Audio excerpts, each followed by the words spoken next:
Now, my role as host is to sort of set the table a little bit and give you some ideas to think about as our speakers and panel are discussing these topics. So the heading for this summit conference is Adaptable Leadership. And one of the ways I attack this problem is to parse whatever title I have and figure out how I react to the words in the title. So let's take the leadership part first, because we hear about leadership all the time. As a great man, Ken Orr once said, more is written about this topic than is known. And one of the things that leapt to mind when I was thinking about leadership is that having followers does not equate to leadership. And why did that leap to mind?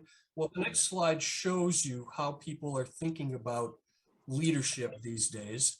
And a lot of people think about it in terms of followership in social media.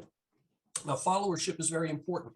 And hopefully one or more of our speakers or panelists will talk about being a good follower as part of being part of a leadership team. And I know that'll come up in Mike's talk.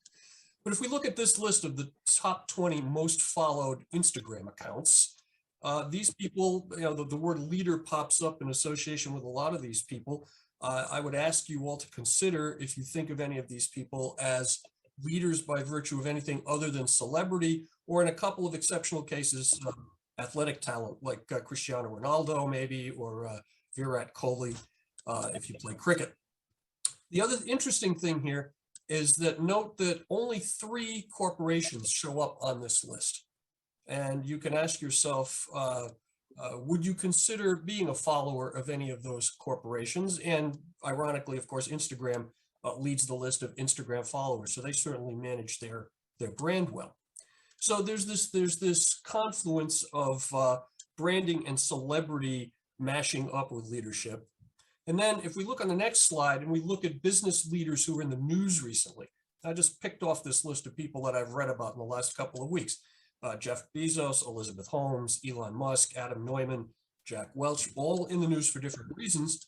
But again, consider these individuals and ask yourselves, are they really leaders by your definition? Would you be one of their followers? And what does their legacy look like? And I compare that with episodes like Gandhi's Salt March, which changed the political tenure of one of the more populous countries in the world, or in the corporate realm, Lou Gerstner's tenure at IBM, where he took that company through arguably one of the most significant corporate transformations in my memory. So there's some things to think about as we explore leadership. In terms of adaptability, 4 things popped into my head. 1, the rate of change is non-uniform and non-monotonic. We have different things changing at different rates. We're all experiencing that right now. Optimization and brittleness are directly proportional. You can optimize one area of your organization or your enterprise or your machine, and if your macro environment changes, all of a sudden you can't be adaptable at all. And that's a function of the optimizations that have been made. Time frame matters. We talk about adaptability, and the implication is generally things are always getting faster. Well, that's not necessarily the case. Certainly in the last 18 months, anybody who's had to deal with supply chain issues has experienced that the supply chain is not necessarily getting faster. And in many cases, it's getting ridiculously slow, and in some cases, stopping altogether. So adaptability is potentially orthogonal to change rates. Time frame also matters. You have to figure out what your horizon is for the adaptations that you want to make. And that raises the strategic issue of first mover versus fast follower, all topics I hope that we might be able to get to in the discussions. So a third thing that leapt to mind when I saw the speeches, the sessions we're going to have, we have 2 dimensions here, adaptability and leadership. So here's a 2-dimensional space, which would naturally lead us to a consultant's favorite 2x2 matrix kind of thing. But I wanted to add in another dimension, which is on the next slide here, which is distance.